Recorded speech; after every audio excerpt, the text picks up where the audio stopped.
मैखोम बसुमतारीनि सायाव दिनै मिरु आबसुनिफ्राय लोगो नेहाथारिया बिथांमोना दिनै सेन्ट्रेल आबसुनिफ्राय दिनै मोनसे प्रेस मिट होदों। बिथांनि सायाव आयेनारि केस लानो राहा लानाय जासिगोन। जाय बिथाङा दिनै बै माखासे बाथ्रा रायलायनायफोरखौ दिनै रिउमार खालामनानै होदों एबा भाइरेल खालामनानै होदों।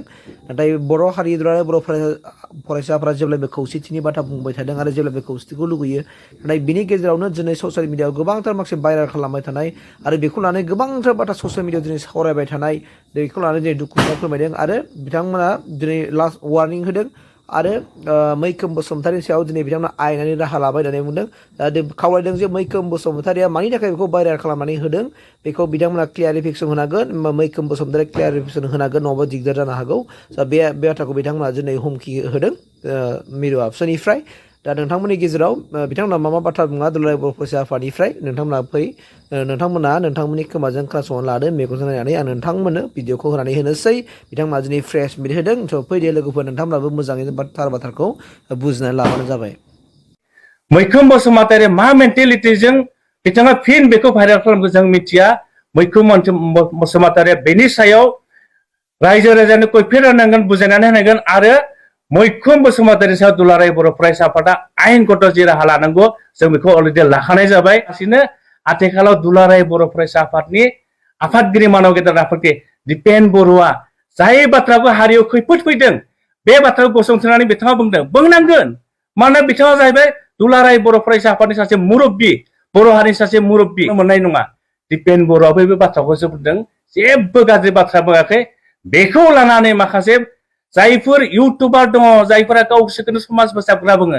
बिथांमोना जेबायदि गेलेनो नागिरदोंना, खबरदार स्टप खालामनांगोन। नङाबा दुलाराय बर' फरायसा आफादा जाय बर' हारिखौ धंस' खालामनो नागिरदों जों रावखौबो जों रेहाय होनाय नङा। खुलुमबाय। गिबियावनो जों दिवालीनि बयनिसिमबो जोङो गाहाम हामलायनायखौ बावहरबाय। दिनै जोङो मोनसे सिरियास इस्यु, मोनसे सिरियास बाथ्राखौ लानानै फिन दुलाराय बर' फरायसा आफादनि जानानै जों दिनै खौरां मेलाव जों फैदों। दाखालि अक्ट'बरनि 28 अक्ट'बर तारिख, बेवहाय मोनसे समनि बड'लेण्ड रादाबनि एडिटर इन चिफ मैखोम बसुमतारी आरो आथिखालनि दुलाराय बर' फरायसा आफादनि गोख्रों बिबानगिरि आफादगिरि दिपेन बर' बिथां सानैजों मोनसे समाव टेलिफनिक रायलायनाय जादोंमोन आरो बेखौ लानानैनो जोंनि समाजाव आथिखालाव गोबां मोनसे दान्थे बिदान्थे जों जानायखौ नुदों आरो जि मोनसे भइसनि भाइरेल जादों बेवहाय जों दुलाराय बर' फरायसा आफादनिफ्राय जों बिजिरलायदों आरो बेवहाय माखासे बाथ्राफोरखौ माने एडिटिं खालामनानै बेवहाय बांद्राय जोंनि गेजेराव बेले बेजे सृष्टि खालामनो जों नागिरदों आरो जों दुलाराय बर' फरायसा आफादनिफ्राय दाख्लै 28 अक्ट'बराव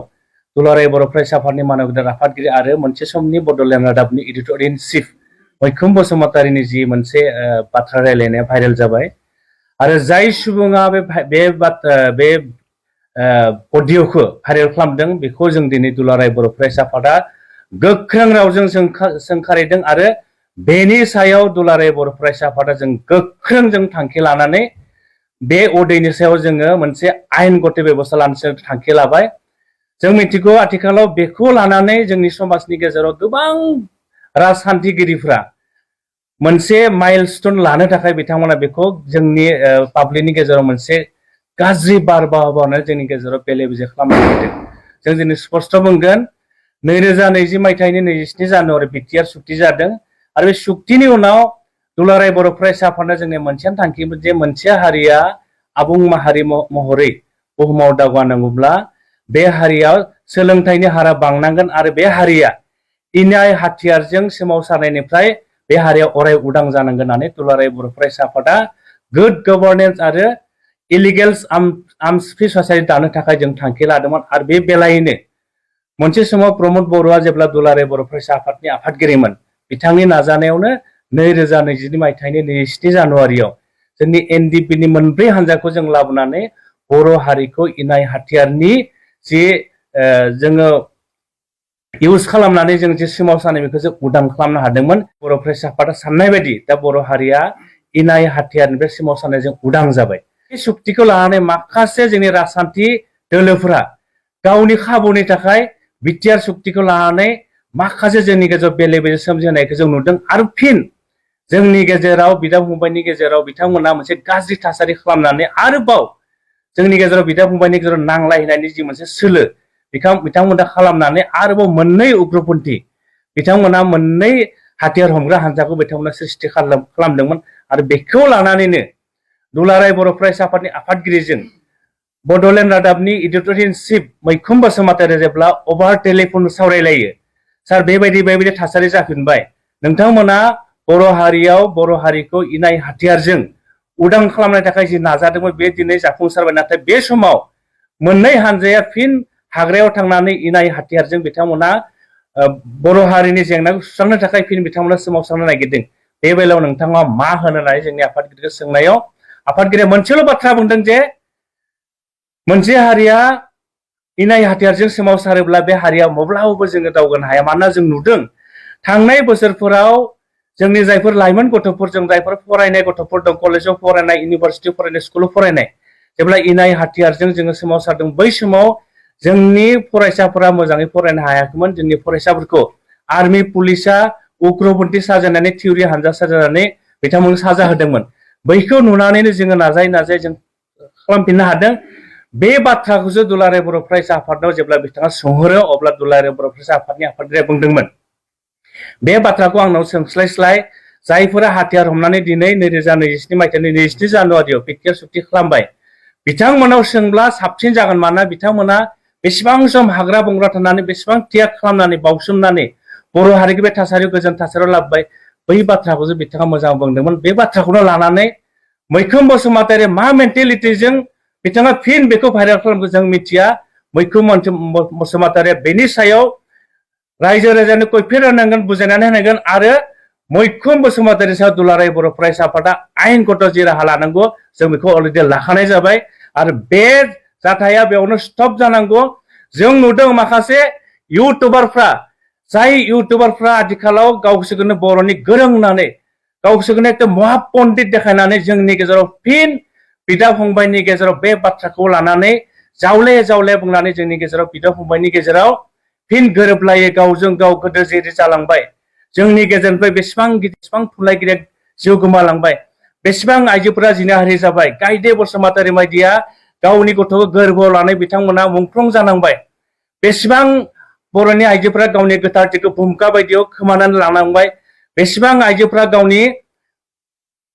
जिउनि अनजालिखौ बावसोमनानै खाफालनि सिन्दुरखौ गोमानानै लालांबाय बै थासारिखौ दिनै बै इउटुबारफ्रा खालामनो नागिरदों नामा जोंहा मोनसे कुइसन दङ ओंखायनो इउटुबारफोरखौ दिनै स्ट्रंलि बुंदों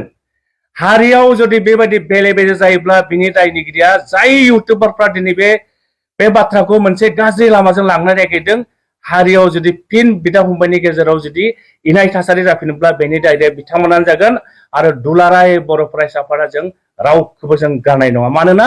दुलाराय बर' फरायसा आफादा 1967 नि 15 फेब्रुवारियाव जों मोनथाम मोन्थोरखौ लानानै जोङो जोनोम जादों बे मोन्थोरानो जाहैबाय खौसेथि थामोनथाय आरो दावगाथाय आरो बेखौ लानानै दुलाराय बर' फरायसा आफादा जोनोम जानायनिफ्राय आथिखालसिम 57 इयार्स जाबाय जोङो बर' हारिनि खौसेथि थामोनथाय आरो दावगाथाय बे मोन्थोरखौ लानानै जों खामानि मावदों जाय बायदि संगठनाव बड'फा उपेन्द्रनाथ ब्रह्मआ जोनोम जादों जाय बायदि संगठनाव मुगानि आगदारि बानेश्वर बसुमतारी जोनोम जादों जाय बायदि संगठनाव कनकेश्वर नार्जारी बायदि दैदेनगिरिफोरा जोनोम जादों आरो बिथांमोनानो फोरोंलांदों बर' हारिखौ जुदि बुहुमाव गेरेमसा हारि दानांगौब्ला बर' हारिया फारफ्रोमबो दावगानांगोन आरो बेखौ लानानैनो आथिखालनि दुलाराय बर' फरायसा आफादनि गोख्रों आफादगिरि दिपेन बरुवा बेफोर बाथ्राखौ लानानैसो जों दावगाबाय थादों नाथाय बे बाथ्राखौ लानानैनो ओरैबादि जोंनि गेजेराव फिन जेन माबा मोनसे बांग्रियासो माबा मोनसे सारअन्थायासो बर' हारिखौ नाख्रेबबाय बेबादि थासारि लांबाय थादों जों दिनै वार्निं होदों बर' हारिखौ जुदि सोरबा आसि देखायनानै गाज्रि लामाजों लांनो नागिरब्ला खबरदार दुलाराय बर' फरायसा आफाद थानायाव रावबो बे खामानिखौ मावनो हाया जोंहा दुलाराय बर' फरायसा आफादा बर' हारिखौ बुहुमाव गेरेमसा माहारि दानो थाखायनो बड'फा उपेन्द्रनाथ ब्रह्मआ जि सिमां नुदोंमोन बेनि थाखायनो जोङो खामानि मावबाय थादों सोरबा जुदि आरोबाव बे समाव गोजोन गैला जोंनि गेजेराव खौसेथि गैला बेबायदि होननानै राजनिति खालामनो नागिरदोंब्ला खबरदार जों वार्निं होखादों खौसेनि बाथ्रा बुंदों जोङो आफादगिरि दिपेन बर'आ बुंदों खौसेनि बाथ्रा बे खौसेनि बाथ्रा जों गेलेनाय बाथ्रा नङा प्रमद बर'आ जेब्ला दुलाराय बर' फरायसा आफादनि आफादगिरिमोन बै समावनो बिथाङा 2015 मायथाइनिफ्राय दानि BPF नि आफादगिरि हाग्रामा महिलारि बिथांनाव सोंहैथां बिथांखौ दिल्लीयाव लोगो हमदों गवायाव लोगो हमदों खनबेसे लोगो हमाखै जोङो जे आद्रा सिमां बेखौ जों मोगथां महर होनांगोन मानोना खौसे जायाब्ला जों जेबो जों खामानिखौ मावनो हाया बिनि थाखायनो बै समावनो आफादगिरि थानाय समावनो प्रमद बर'आ एबसुनि आफादगिरि थानाय समाव नाजादों जोङो न'नि बागै जों रायलायो बयबो न'नि साननानै जों रायलायो नाथाय मा खालामो हाग्रामा महिलारिया गावनि राजनीतिक सार्थनि थाखाय जोंनि रायलायनायखौ पाब्लिकनो फैनानै गुबुन हारिनिफ्राय फैनानै बुंफैयो बिनि सार्थआ मा बिथाङा गावनो बुङो आं राजनीति खालामदों आं गावनि सार्थनि थाखायसो बर' हारिनि सार्थनि थाखाय नङा दायो नोंथांमोनाव कुइसन खालामगोन रायजो राजानाव कुइसन खालामगोन हारिखौ थगायग्राया सोर हारिखौ फोथाय खेबस खालामग्राया सोर दिनै दुलाराय बर' फरायसा आफादखौ माखासे जायफोरा गावखौनो हारिनि सानसुमै बुंनानै लायो जायफोरा गावखौनो हारिनि दिथागिरि बुंनानै लायो बिथांमोना दिनै दुलाराय बर' फरायसा आफादखौ मा बुङो फोथाय खेबस दुलाराय बर' फरायसा आफादा फोथाय खेबस होनो बिथांमोनखौ आं दिनै सोंनो नागिरदों फोथाय खेबसआ सोर दाखालि जों नुदों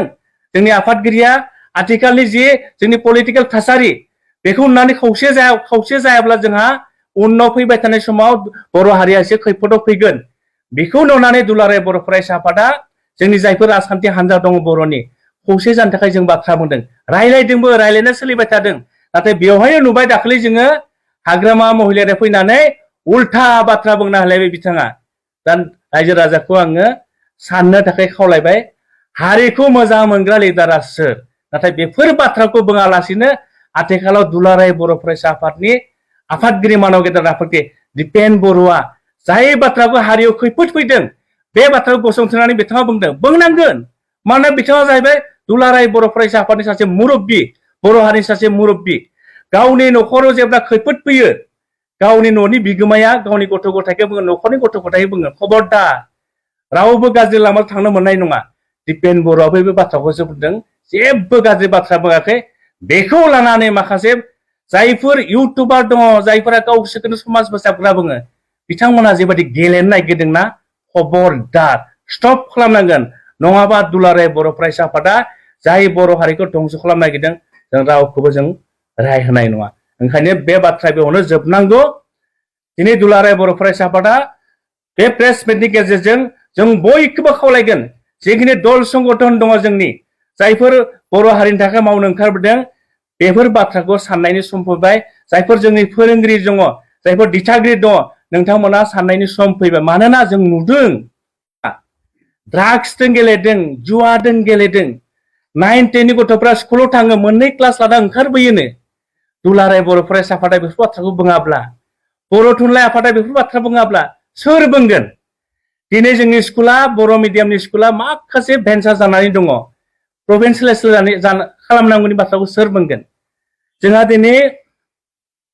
बर' गुदि फरायसालिखौ मार्जार खालामदों फरायसानि अनजिमाया खमायलांदों सोर सावरायगोन दुलाराय बर' फरायसा आफादा सावरायगोन बर' थुनलाइ आफादा सावरायगोन जों नुदों देग्लाय थांनाय बोसोरनिफ्राय क्लास 11, 12 आव बर' मिडियामा आर्ट्स स्ट्रिम इन्ट्रडिउस जाबाय इन्ट्रडिउस जादों नंगौ नाथाय फोरोंगिरियानो गैया सोर सावरायगोन दा बेखौ एबसुआ सावरायनांगोन दुलाराय बर' फरायसा आफादा सावरायनांगोन जों दिनै दुलाराय बर' फरायसा आफाद एबसुआ जों लोगो नांनानै इउनिभार्सिटि अफ दिल्लीयाव बर' साबजेक्टखौ थिसननो हायो नामा बिनि थाखाय जों खामानि मावबाय थादों CTET लेंगुवेज वानखौ बर' बिजोंखौ जोङो बर' साबजेक्टखौ जों सोनो नागिरदों सोर बुंगोन एबसुआ बुंगोन